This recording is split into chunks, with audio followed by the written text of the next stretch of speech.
नमस्कार, मी दिलीप स्वामी, जिल्हाधिकारी छत्रपती संभाजीनगर बोलतोय।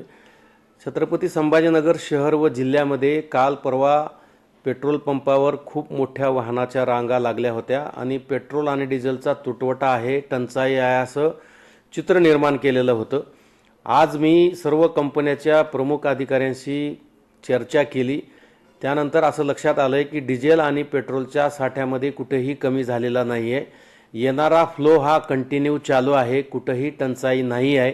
फक्त अफवा पसरवल्यामुळं लोकांनी पेट्रोल पंपावर गर्दी केली आणि अव्वाच्या सव्वा पेट्रोल भरून डिझेल भरून घेतल्यामुळं पेट्रोल पंपावरचा साठा संपलेला आहे।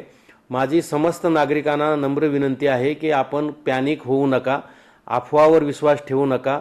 डिझेल आणि पेट्रोलचा साठा मुबलक आहे, सातत्यानं तो येतो आहे। येणाऱ्या गाड्या या नियमितप्रमाणे येत आहेत। जसं जसं नेहमीप्रमाणे गाड्याची आवक होती त्याचप्रमाणे गाड्याची आवक चालू आहे। परंतु मोठ्या प्रमाणामध्ये लोकांनी गर्दी करून जास्तीचं पेट्रोल आणि डिझेल घेतल्यामुळं टंचाई सदृश्य परिस्थिती निर्माण होती आहे। तरी माझी नागरिकांना विनंती आहे, अफवावर विश्वास ठेवू नका। डिझेल आणि पेट्रोलची कुठलीही टंचाई नाही आहे, टंचाई होणार सुद्धा नाही आहे। कुठलेही भाव वाढण्याचे चिन्ह नाही आहेत, लक्षणं नाही आहेत। परंतु काही लोकांनी जाणीवपूर्वक अफवा पसरवून लोकांना पॅनिक केलेला आहे। अशा लोकांचा आम्ही शोध घेतो आहोत ज्यांनी अफवा पसरवलेला आहे ते, आणि जे कोणी अफवा पसरवतील आणि लोकांना पॅनिक करतील त्यांच्यावर कायदेशीर कडक कारवाई केली जाणार आहे।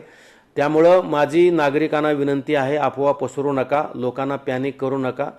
पेट्रोल आणि डिझेलचा साठा आहे आणि तो रेग्युलर आपल्याला मिळणार आहे। जसं आपण पूर्वी खरेदी करत होतात नियमितपणे आवश्यकतेप्रमाणे, त्याचप्रमाणे खरेदी करा। जास्तीचा साठा करून ठेवू नका।